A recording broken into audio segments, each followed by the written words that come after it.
Bonsoir mon ami, c'est Monique. Avec une joie certaine, je te retrouve et nous partagerons la parole de Dieu. Ouvrons le livre des psaumes et poursuivons notre étude. Hier soir, nous avons lu le psaume 23 dont le thème était Mon berger. Ce soir, découvrons ensemble le psaume 24. Le thème, Juré. À la fin de notre étude, je t'interpréterai le chant qui s'intitule Miséricorde insondable, l'auteur Yvon Gendron. Mais juste avant, prions. Notre Seigneur et notre Dieu, nous te bénissons. Nous te rendons grâce pour la vie que nous avons reçue de toi et pour la journée passée sous ton regard. Alors que nous allons lire ta parole, que le Saint-Esprit nous donne un cœur nouveau, un esprit nouveau prêt à te servir. Nous t'avons prié au nom de Jésus et pour ta gloire éternelle. Amen. Lisons Psaume de David, Psaume 24. À l'Éternel la terre et tout ce qu'elle renferme, le monde et ceux qui l'habitent. Car tu l'as fondé sur les mers et affermi sur les fleuves. Qui pourra monter à la montagne de l'Éternel? Qui s'élèvera jusqu'à son lieu saint? C'est celui qui a les mains innocentes, le cœur pur, celui qui ne livre pas son âme au mensonge et qui ne jure pas pour tromper. Il obtiendra la bénédiction de l'Éternel, la miséricorde du Dieu de son salut. Voilà le partage de la génération qu'il invoque, de ceux qui cherchent ta face, Dieu de Jacob. Portes, élevez vos linteaux, élevez-vous, portes éternelles, que le roi de gloire fasse son entrée. Qui est ce roi de gloire? L'Éternel fort et puissant, l'Éternel puissant dans les combats. Portes, élevez vos linteaux, élevez les portes éternelles, que le roi de gloire fasse son entrée. L'Éternel des armées, voilà le roi des gloires.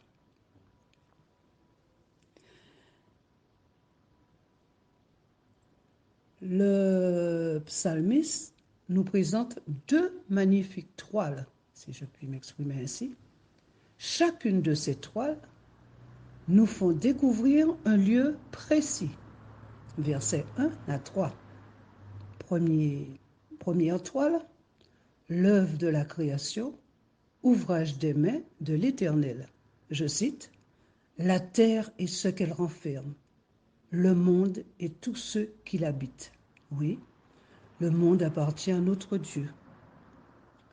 Ce qui signifie que nous ne serons jamais seuls en quelque point du monde que nous puissions nous retrouver.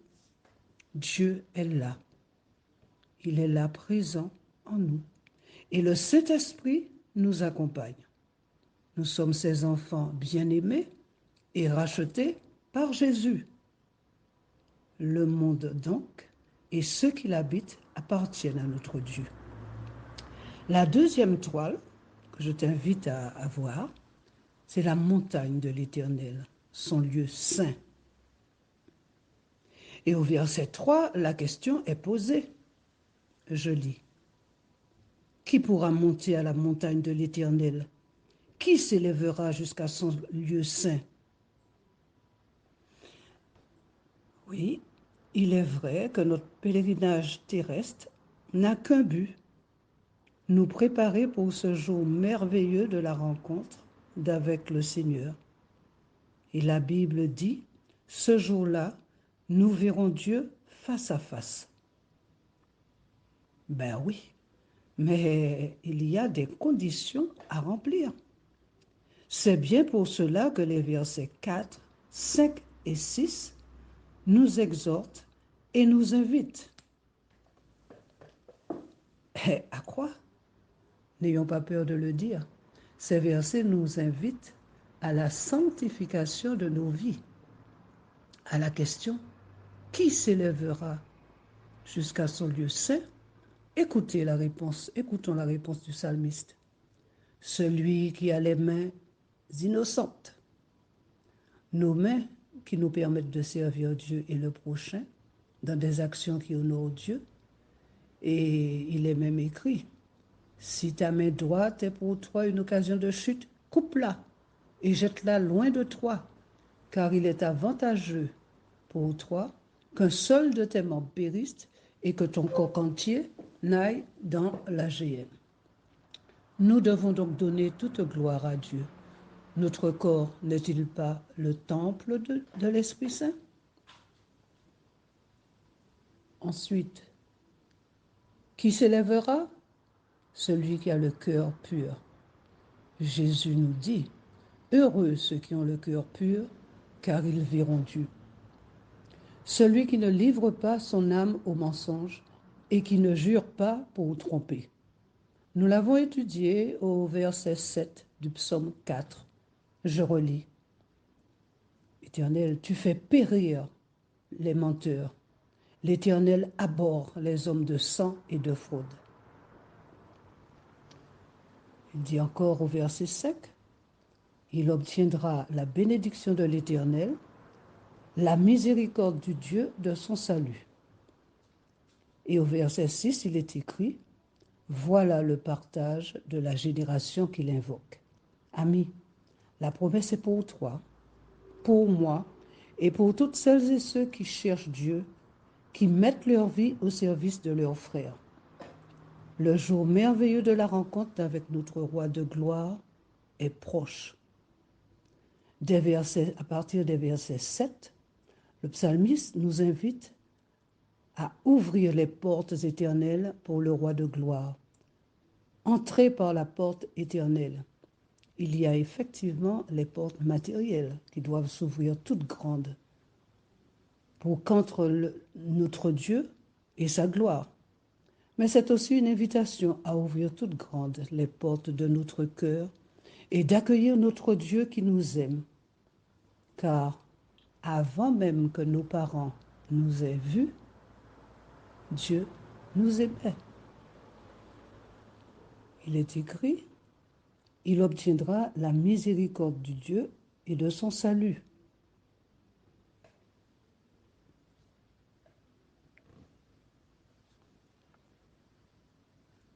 Cette deuxième toile que j'ai mentionnée au début de mon propos est une invitation à prendre un temps d'adoration en pleine nature, dans le silence de nos chambres, face à la mer. Tu trouveras bien, ami, le lieu où seul à seul tu te mettras en présence du roi de gloire, l'Éternel, pour l'adorer. Voilà le partage de la génération qu'il invoque. Tous ceux qui cherchent ta face, Dieu de Jacob. Alors, portes, élevez vos linteaux, élevez-vous, portes éternelles, que le roi de gloire fasse son entrée. Qui est ce roi de gloire? C'est l'Éternel fort et puissant, l'Éternel puissant dans les combats. Portes, élevez vos linteaux, élevez les portes éternelles, que le roi de gloire fasse son entrée. Qui est ce roi de gloire? L'Éternel des armées.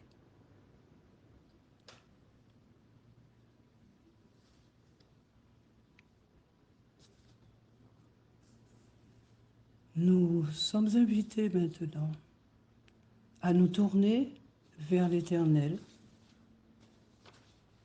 et à prendre ensemble ce chant « Miséricorde insondable ». Miséricorde insondable, Dieu peut-il tout pardonner? Absoudre un si grand coupable et mes péchés oubliés?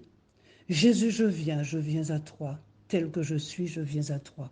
Jésus, je viens à toi, tel que je suis, je viens. Miséricorde insondable, Dieu peut-il tout pardonner? Absoudre un si grand coupable et mes péchés pardonnés. Jésus, je viens je viens à toi, tel que je suis, je viens à toi. Jésus, je viens à toi, tel que je suis, je viens. Longtemps j'ai loin de sa face, provoqué son sein courroux. Fermer mon cœur à sa grâce, blesser le sien devant tous. Jésus, je viens à toi, tel que je suis, je viens à toi. Jésus, je viens à toi, tel que je suis, je viens. Alléluia, plus de doute, mon fardeau est enlevé. Pour le ciel, je suis en route, heureux pour l'éternité. Jésus, je viens à toi, tel que je suis, je viens à toi. Jésus, je viens à toi, tel que je suis, je viens. Prions, notre Seigneur et notre Dieu, toute grâce et toute gloire à toi, qui nous a permis de passer ce temps autour de ta parole. Que le Saint-Esprit nous aide et nous garde un cœur nouveau et un esprit nouveau, afin que nous appliquions ta parole. Nous te le demandons au nom de Jésus et pour ta gloire éternelle. Amen.